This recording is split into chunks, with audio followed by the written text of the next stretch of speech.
Maligayang pagbabalik po, latest weather update po muli tayo, pero bago tayo magpatuloy pa like and subscribe po para ma-update ko po kayo mamaya sa ating weather update. So as of now, dalawang active LPA po ang ating binabantayan. Estimated pong layo na 605 kilometers east of Ginatuan Eastern Samar po yan. Yan po yung active LPA na nasa loob po ng Philippine Area of Responsibility.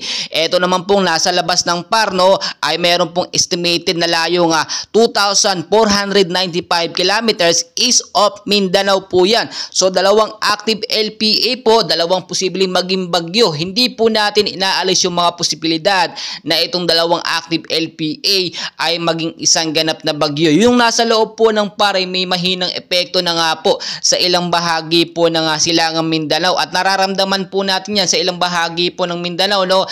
Although sa Luzon po wala naman masyado dahil medyo malayo, pero posible po yan dumaan doon kapag diretsahan ng nakapasok sa ating Philippine Area of Responsibility. As of now, mahina din naman at apektado pa rin tayo, especially ng easterlies, northeast monsoon shear line na siya naman tumatama, nagbibigay ng pag-uulan sa ilang bahagi ng Luzon, Visayas at Mindanao. Madalas po yan tuwing hapon at sa gabi. At yung sinasabi naman po natin na active LPA na nasa labas ng PAR, medyo malakas kung ikukumpara natin dito sa loob ng PAR natin na LPA. Yan, as of now, nasa 30 to 35 kilometers per hour yung lakas po ng active LPA sa labas po ng Philippine Area of Responsibility. Pa-northwestward ang kilo, sa bilis naman po na 10 kilometers per hour. So tulad po ng aking sinasabi, no, maging I am ready po tayo. Biglaan din po ito at very unexpected talaga. So hindi po natin malalaman kung ito nga po ba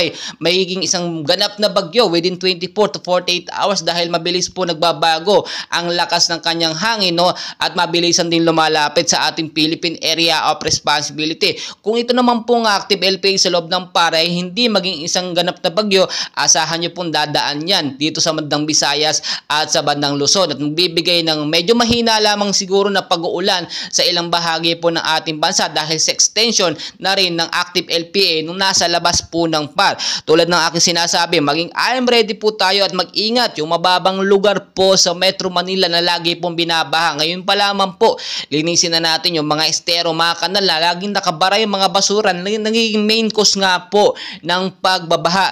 At mag-ingat din po yung nasa matataas na lugar, especially sa bandang Mindanao, no, kapag meron po tayong alert ng rainfall shower or mga localized thunderstorm, ugaliin pong umiwas sa matataas na lugar, yung mga landslide prone area dyan. Mag-ingat po kayo palagi dahil kapag lumambot ang lupa, expected po natin posibleng magkaroon po ng landslide. At kung may mga lakad naman po kayo tuwing hapon, no, or sa gabi, ugaliin po munang i-check ang lagay ng panahon. At kung importanteng lakad naman po, ugaliin na lamang magdala ng payong jacket o kaya naman po kapote panlaban po in case magkaroon ng malakas na pag-uulan. At tulad din po na aking sinasabi, posible pong pumasok ang 2 hanggang 3 bagyo bago po matapos ang buwan po ng Nobyembre. At nasa rainy season tayo, ina-expect natin na ganyan po magtutuloy-tuloy ang ating panahon, at tinadalangin natin sana kung may bagyong pumasok ay ito'y matunaw din agad-agad at hindi maging isang super typhoon. Pero i-ready po natin na ating mga sarili na mayroong isang bagyo dahil kapag walang bagyo, hindi po tayo naghahanda bagkos wala tayong ginagawang paghahanda para maiwasan